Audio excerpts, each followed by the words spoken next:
Love I mean, it. I love Nene too. I mean, Nene to me represents, just such this aspirational bitch, like just this, like say it like you mean it, real. I love Nene. I want Nene to come back. I think Nene is missing from Atlanta. And to that point, I liked Kim Zolciak. I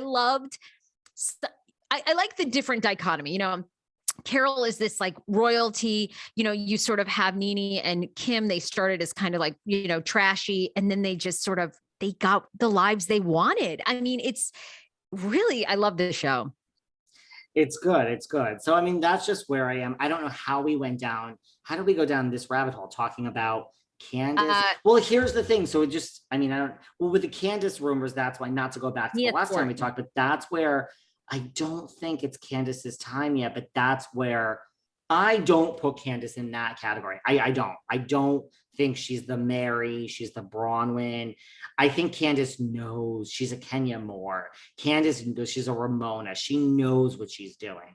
And bravo to her. She's doing it great. But I do think in that group, if anyone has the potential to be the Mary or the Bronwyn and just lose her shit, it's Candiace. That at some point, if it's so over the top, and beating Monique and that whole thing and going back and forth, and let's not even get into team this, or I'm just saying, like, that didn't really do it. That didn't put her in that do not use category. No. But I think that she has the potential to just lose her shit and go psychotically crazy.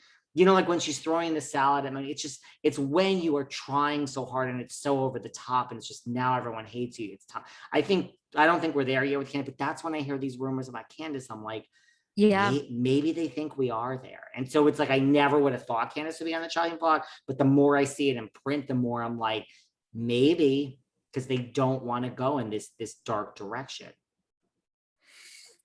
Drama, like the drama so would like, funny. You know what's fun? I see her so different. Like I feel like she is so, okay, maybe knowing her in real life and Chris, I don't know, but I think she's very strategic and smart. I think she's returning. I've always said that. I do think she's returning this season. And I think she's going to pull back, and I think she's in it the long haul. She gives me a little bit of, I know you're going to laugh, but it's kind of Lisa Rinna vibes. Like when Lisa first came for, oh my God, who was she? Yolanda. Yes. It was like a little like, oh, this is getting too much. This is almost bullying. But then Rinna for a lot of seasons was like fan favorite. I think Candiace is going to be, I think to me, I think Mary Cosby isn't even aware of what Mary Cosby's like. Like, I think Mary Cosby is really that, she's not even conscious of anything else. Danielle, stop. Danielle is unhinged. Bronwyn is Bronwyn has, I don't know what's going on there, Honey, nobody knows what's going on there. Nobody. I think Candiace is smarter than we think. No, listen, I agree with that in the sense that I'm not sure Mary knows what she's doing either, which also makes me love her because she's authentic. But I listen, I had Candiace on the show for a 2-part episode. I think Candiace is very smart, very smart. She's getting a master's. I do too. I think she's very well spoken. One-on-one, she comes across much different, so likable, so wonderful, loved her, kept in touch, texted. So I'm just saying, like, I think she knows what she's doing. I just hope she knows what she's doing so much that you realize, just dial it back, like what she did this season. Like, more is not more is the end for you. So just look, the reason I think Salt Lake worked this past season, it was so great, is like, that dinner scene where like Meredith is so pissed off, and then Whitney, it's like when everyone is just, it's like New York. It's like when you go from like 0 to 100 and back to 0, and it's horrible and crazy but comical at the same time, and so dark but so light. That's the gold. That is the gold. That dinner scene in Salt Lake was the best thing, where it's like Meredith is storming out and back, and you storm out, I will never speak to you people again, and then you come back, well, wait, I have one more thing to say, and then you storm out, wait, I am back. It's so funny. It's like, so I don't know. I agree with you. I think Candiace knows what she's doing, to the extent that like she's not going to do herself in. think, it's I think she's more on the line than the others, but I think ultimately she knows what she's doing. I do. Yeah. What about Miss Monique Samuel? Speak of. I want to know all your thoughts on two things. Yeah. Okay. So obviously, who knew we would dive deep into Potomac today? Jesus.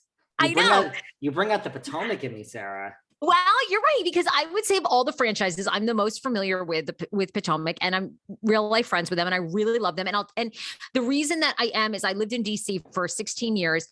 So many they tried so many reality shows. I mean, even The Real World filmed there. And I think it was like the kiss of death. I think they filmed like one last Real World season in DC, and then the show ended. It was canceled.